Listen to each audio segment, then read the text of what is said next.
Justin Kitrosser, thank you so much for joining me today. I'm going to do a little bit of an intro for you. All right. All right.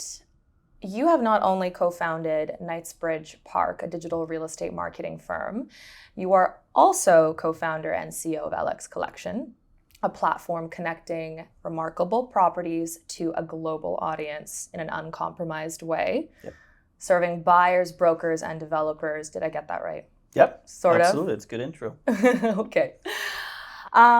So, you have a lot of experience in the industry, and you probably have a pretty comprehensive understanding of how to market property to high net worth individuals globally. At least I've done a little bit of research on you. Mm-hmm. Before we get into that, how did you get your start? Did you always know you were going to be in real estate? Maybe give us the story of how you got started. Sure. Let's see. So I've always been interested in architecture and design. So I think it started at a young age where I just really appreciated going to various hotels, residences, visiting various properties around the world, and how kind of interior design and architecture can make you feel a certain way. So I've always been drawn to that. And working ultimately in luxury real estate allows you to interact with those spaces and some of the best designers from around the globe, and really understand kind of how design affects emotion.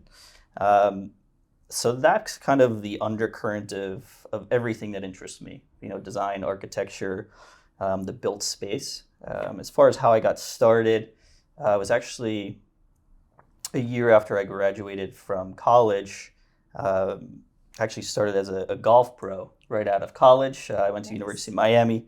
And, following graduation, I figured I'd take a year to see if I could make it in the big time in the golf world. That in particular, as I was playing, I'm like, something's missing in my life. And it was really kind of pulling me back towards, real estate, business, design, architecture. So I started looking for jobs up in New York, landed at the Sunshine Group, which not everybody knows about the Sunshine Group, because again, this was probably 18 years ago. But Louise Sunshine started the Sunshine Group. It was really the first kind of marketing agency to work on new development and really to create branding, brochures, websites, and create a personality around buildings. So working with Louise was an incredible experience. Everybody at the Sunshine Group was at the top of their game, very inspiring for somebody in their 20s. And I started working on a building called Downtown by Philippe Starck, right across from the stock exchange. Cool. And I was hooked and have been doing that.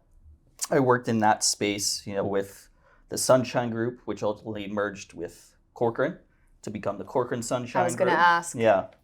So I was part of that merger and helped kind of merge the two entities together, and how the marketing side of Sunshine Group kind of integrated into Corcoran with their more of the brokerage element. Then moved on to work at Douglas Elliman Developments for a short period to help them build their new development department. And then quickly saw the opportunities happening in the digital marketing space at the time. Believe it or not, it was still kind of a new space in that developers were primarily doing print ads. And the idea of SEO or Google or all these elements that are commonplace to us now were not back then. And I saw a real opportunity there. My business partner, Jared Seeger at Knightsbridge Park, was already innovating in the digital space. I brought the real estate experience, and we started building Knightsbridge Park about 13 years ago. Wow. And that kind of evolved into what we're doing now with LX Collection. Wow, what an incredible experience that must have been, coming into the market with a new concept into how to sell new development properties, right? Yeah, I think the undercurrents of my career in a lot of these agencies is the education component. Real estate tends to be slower as an industry to adopt new technology and new forms of marketing.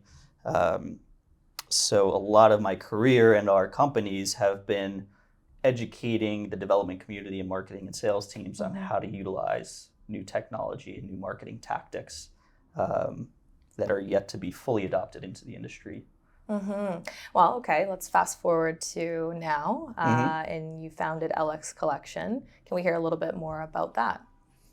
Yeah, so LX Collection is really the culmination of all that experience, bringing the best in architecture and design, mixing that with the nature of what is the global marketplace now.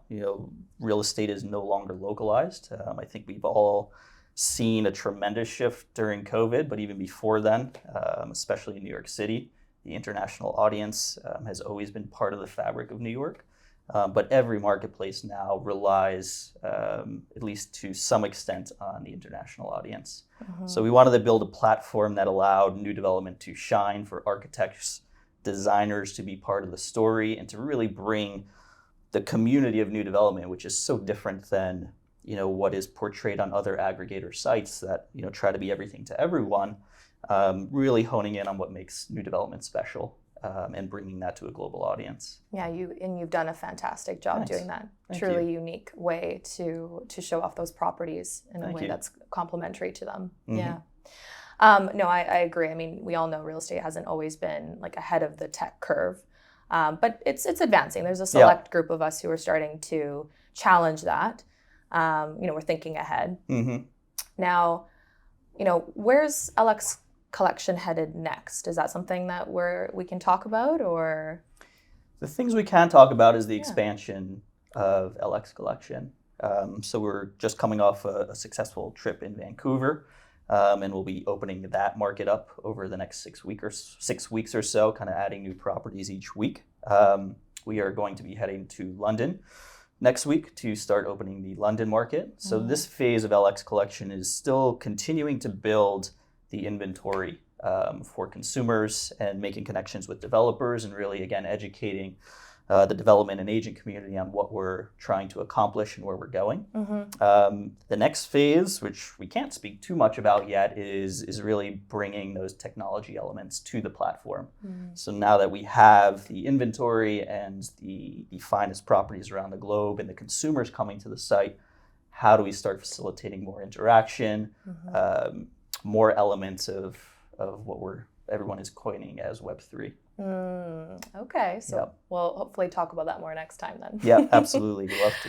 So as you're, going to all these different cities and learning about these different projects, are you observing any like different marketing trends in what's happening in these different markets, or what's going on?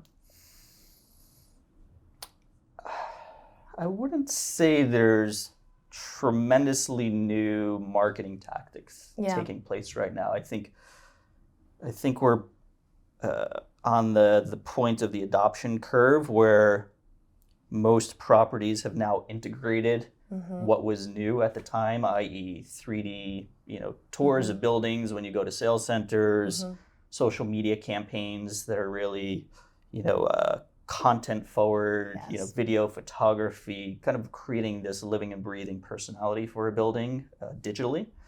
So I think everybody's starting to do a really nice job of that, and obviously there's different levels of success that individual properties have. But on the marketing front, again, I think Web3 will be the next big shift and evolution in marketing and tech in the real estate space. Still trying to wrap my head around it, but excited to hear about it. Yeah. Okay. All right. So you have an accomplished career. You have your finger on the pulse of the real estate industry, in the marketing space, in luxury brands as well. Someone who might be watching this will think, that's really cool, and how would I get there? If someone said, like, how could I follow in your footsteps? I mean, do you have any advice for them? Maybe this isn't less conventional, but you also don't have to start in real estate. I mean, the majority of people that I've seen in this industry succeed weren't real estate agents, weren't real estate designers or marketers. They came from other backgrounds. I think the integration of other industries into real estate, again, fares very well for anyone in their career. And I've actually seen it work to people's advantage to kind of move away from tunnel vision in real estate. There is a lot of tunnel vision in the real estate industry of we do things a certain way, and that's how I've learned to do it, so I can't see outside of that. So I would say, and I know this is getting pretty broad, but start anywhere to get experience in just communicating with people, understanding designs and workflows, because a lot of real estate too is about managing workflow and timing and project management. Mm-hmm. So wherever you can get communication or project management experience or learn more about design is going to be a helpful and differentiator in the marketplace. That's great, bringing a different perspective to the industry. Yeah. I love that. Yeah, a lot of the people we look for at Knightsbridge Park NLX Collection don't come from the real estate space because we have enough real estate thinkers. We need people that are bringing different perspectives to the table. Fantastic. Yeah. That's all the questions I had. All right. It was so good to meet you. Thank you as so well. much Thank for you. sitting down. Yeah, thanks for taking the time. Yeah.